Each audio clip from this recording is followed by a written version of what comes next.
라는 제목을 가지고 여러분들과 함께 말씀을 나누고자 합니다. 회복하시는 하나님을 바라봅시다. 다니엘 강의 22번째 시간입니다.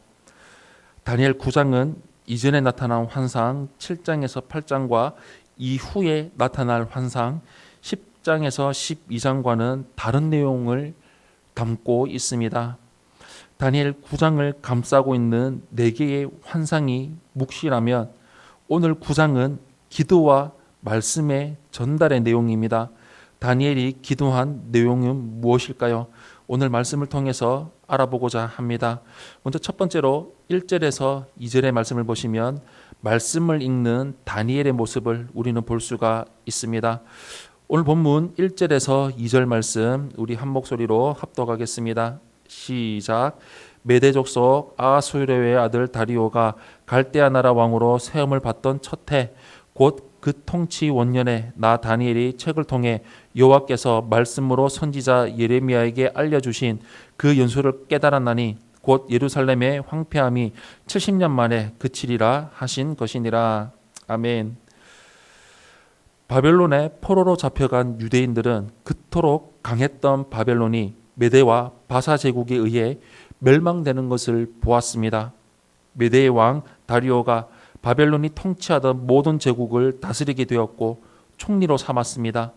다니엘은 이런 역사적 대격변기 속에서 하나님의 말씀을 읽었습니다. 그것은 이스라엘의 멸망과 포로 생활에 대한 예언이 담긴 예레미야서였습니다. 예레미야서를 읽던 다니엘은 깨달음을 얻었습니다. 모든 것이 하나님의 주권 아래에 있는 일이고 70년이 차면 고국으로 돌아간다는 것이었습니다. 당시 다니엘은 나이가 많은 고위 관리였습니다. 바벨론이 무너지고 메대 바사 제국이 새로운 통치를 펼치는 바쁜 시기에 그는 예레미야서를 읽었습니다. 다니엘은 손에서 말씀을 놓지 않았습니다. 바쁘다는 이유로 말씀을 소홀히 여기지 않았습니다. 바쁘면 바쁘기 때문에 더 말씀을 읽고 거기서 깨달음을 읽었습니다. 성도는 말씀의 사람이 되어야 합니다. 나이가 들어도 말씀을 묵상해야 하고 일상생활이 바빠도 말씀을 가까이 하며 하나님이 깨닫게 해주시길 구하며 살아가야 합니다. 이와 같은 삶을 이루며 나아가시기를 예수님 이름으로 축원합니다. 두 번째로 3절에서 4절의 말씀을 보시면 기도하는 다니엘의 모습을 우리는 볼 수가 있습니다. 오늘 본문 3절에서 4절 말씀 우리 한 목소리로 합독하겠습니다. 시작. 내가 금식하며 베옷을 입고 죄를 덮어쓰고 주 하나님께 기도하며 간구하기를 결심하고 내 하나님 여호와께 기도하며 자복하여 이르기를 크시고 두려워할 주 하나님 주를 사랑하고 주의 계명을 지키는 자를 위하여 언약을 지키시고 그에게 인자를 베푸시는 이시여. 아멘. 예레미야서를 읽은 다니엘은 이제 기도를 시작합니다. 3절에서 4절 상반절까지는 기도에 대한 다니엘의 결심과 태도가 나옵니다. 다니엘은 예루살렘의 황폐함이 70년 만에 그치리라는 말씀을 깨닫고 하나님께 간구하기로 결심했습니다. 그래서 금식하고 베옷을 입고 죄를 덮어섰습니다. 이는 메대와 바사라는 새로운 제국 안에서 매우 위험한 행동입니다. 총리는 새로운 패권을 잡아 세워진 나라에서 할 일이 매우 많습니다. 왕을 보좌하고 행정각부를 관할해야 합니다. 바벨론의 고관으로 지내다가 메대 바사의 총리가 되었기 때문에 메대 바사의 고관들로부터 견제와 시기를 받았을 것입니다. 숨어서 기도하는 것이 안전했을 것입니다. 그러나 다니엘은 누가 보든지 안 보든지 매일 정해진 시간에 하나님께 기도했습니다. 다니엘이 어려운 상황에서도 기도한 것은 말씀을 받기 때문입니다. 70년이면 이제 4년밖에 남지 않았습니다. 다니엘은 속히 고국 귀환의 역사를 간청하는 기도를 해야 했습니다. 기도는 말씀으로 시작됩니다. 말씀이 기도에 불을 붙입니다. 말씀에 대한 믿음은 기도를 불러옵니다.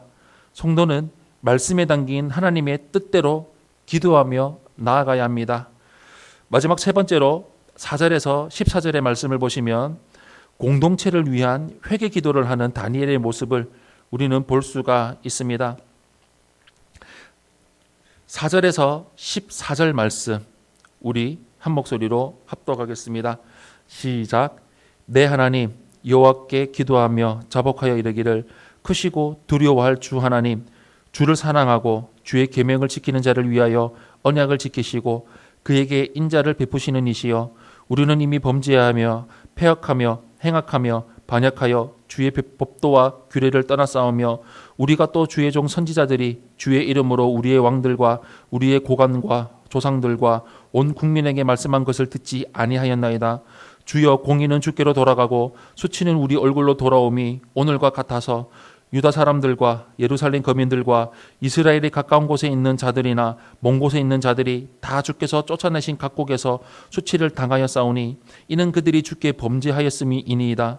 주여, 수치가 우리에게 돌아오고 우리의 왕들과 우리의 고관과 조상들에게 돌아온 것은 우리가 주께 범죄하였음이니이다마는 주 우리 하나님께서는 긍휼과 용서하심이 있사오니 이는 우리가 주께 패역하였음이오며 우리 하나님 여호와의 목소리를 듣지 아니하며 여호와께서 그의 종 선지자들에게 부탁하여 우리 앞에 세우신 율법을 행하지 아니하였음이니이다.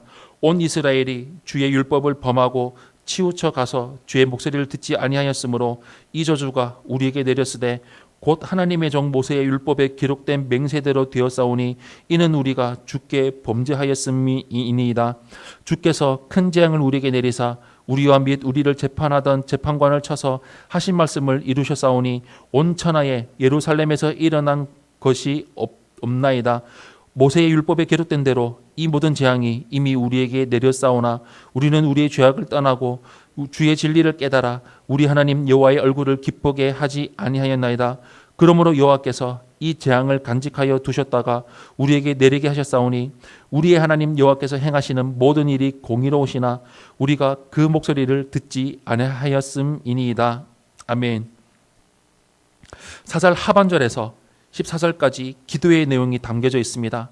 다니엘은 언약을 지키시고 인자를 베푸시는 하나님께 기도합니다. 기도의 내용은 우리 이스라엘 공동체의 죄악입니다.